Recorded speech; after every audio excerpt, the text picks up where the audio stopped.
Es cierto que en el contexto internacional, este contexto del siglo XXI pone las cosas mucho más complicadas para alcanzar un acuerdo global, pero todos saben que en la sesión que tuvimos el año pasado en Copenhague, bueno, pues no era lo que todos habíamos esperado, que era una renovación del protocolo de Kioto, que era un acuerdo internacional donde todos los países, no solo los países que ya estábamos sometidos a obligaciones, sino los Estados Unidos, que hasta ahora bueno, pues había mantenido al margen del protocolo de Kioto, y las grandes economías emergentes pudieran también asumir compromisos vinculantes, compromisos de los que tuvieran que responder. Esto no sucedió y nos encontramos con que se firmó un acuerdo político, un acuerdo, el llamado Acuerdo de Copenhague, que para muchos pues, defraudó. La Unión Europea tenía unas expectativas muy altas, pero al mismo tiempo puso sobre la mesa el debate en un nivel muy alto y además por primera vez sucedió que en las agendas de los líderes de China, de Estados Unidos, Obama, el tema del cambio climático se planteó como un tema prioritario. ¿Qué sucede en este momento? Yo creo que es muy importante que preservemos la importancia del multilateralismo. Nos encontramos en un momento donde estas negociaciones en los próximos 2 meses se tienen que intensificar. Tenemos que en Cancún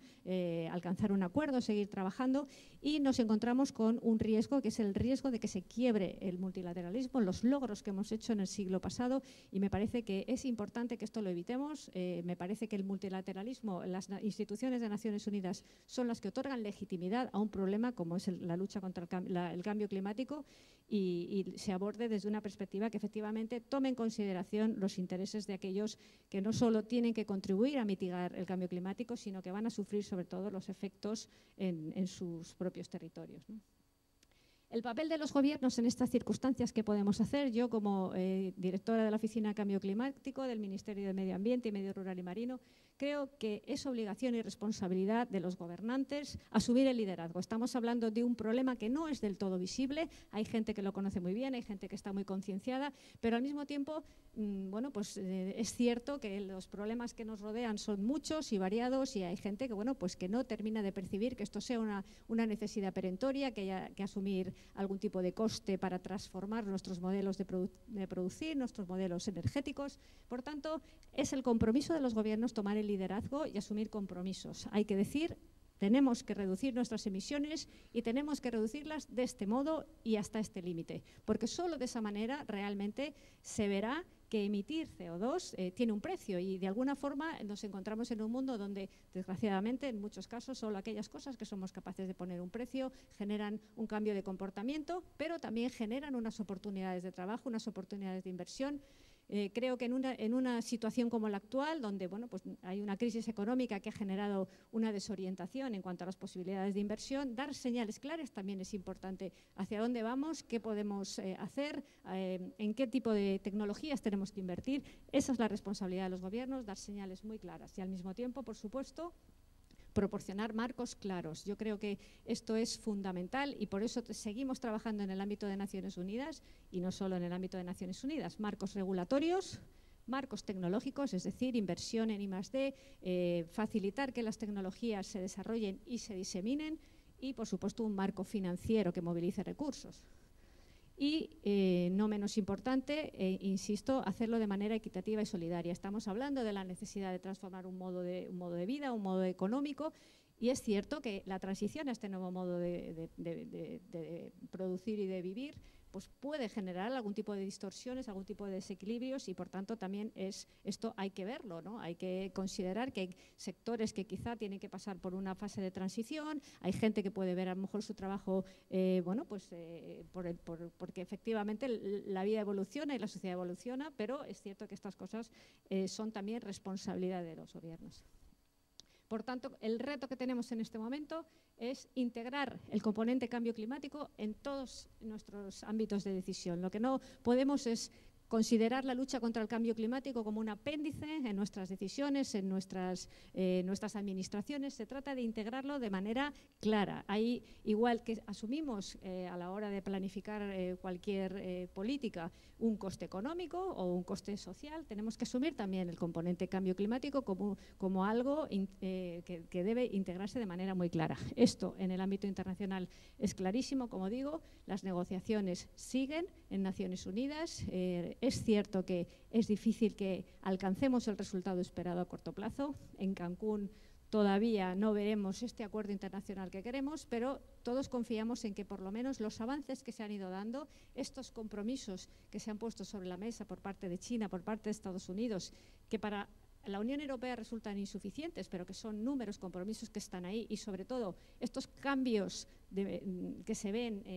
en países como China, que está avanzando de manera impresionante en la implantación de tecnologías renovables, que seamos capaces en algún momento de ponerlos en un nuevo acuerdo internacional. Pero, mientras tanto, bueno, pues quizá tenemos que ir avanzando de manera más lenta y de manera más progresiva.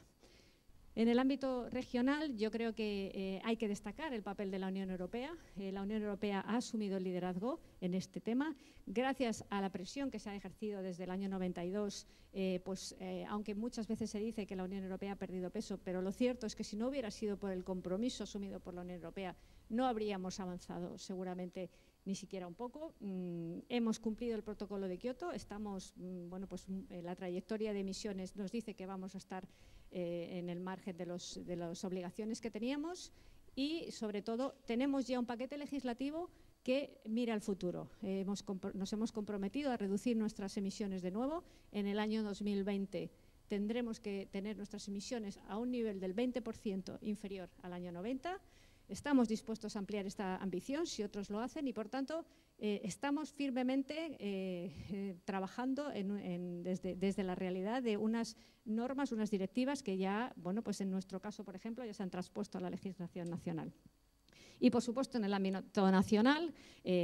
tenemos también que trabajar para estos compromisos internacionales, traducirlos en políticas, traducirlos en acciones, y yo creo que en el caso de España, un país con una organización plural, es un reto especialmente importante. Por tanto, simplemente, y para ir concluyendo, yo creo que tenemos que trabajar en las oportunidades. Hay que pensar, no hay que ver el cambio climático como un motivo de ver el mundo en negativo, tenemos que verlo en positivo. Se han generado nuevas oportunidades en materia de renovables, nuevas oportunidades en otras tecnologías que nos van a permitir, al mismo tiempo que conseguimos reducir las emisiones de CO2 y, por tanto, evitar el problema que se agrave hasta niveles insostenibles, avanzar en una nueva manera de vivir y de trabajar, ¿no? Pero, al mismo tiempo, también es importante que asumamos nuestra responsabilidad, y es que la transformación tiene que basarse en la solidaridad. Yo creo que una de las piezas fundamentales de la negociación en la que nos encontramos es que precisamente los países en desarrollo quieren también asumir estos nuevos modelos, pero necesitan recursos financieros, necesitan tecnología, necesitan ayuda, y por eso, el año pasado en Copenhague se asumieron compromisos importantes de movilización de flujos financieros hacia estos países, un compromiso de 30.000 millones de dólares para el año 2010 a 2012. Nos encontramos en este momento en el ejercicio de movilizar estos recursos, lo que en un momento tan difícil desde el punto de vista presupuestario, yo creo que es un reto, pero la Unión Europea está asumiendo su responsabilidad. Desde España también estamos movilizando flujos para facilitar que efectivamente esto no solo sea un ejercicio de transformación orientado a facilitar nuevas oportunidades económicas, lo cual es clave, sino también un ejercicio que tenga en cuenta la voz de aquellos países que quizá, si trabajamos en un sistema simplemente de intereses bilaterales, podrían quedar ausentes, y es un riesgo, y por tanto tenemos que seguir defendiendo un marco multilateral, un marco como el de Naciones Unidas, y seguir transformando nuestro mundo, pero de manera también equitativa y solidaria. Muchas gracias.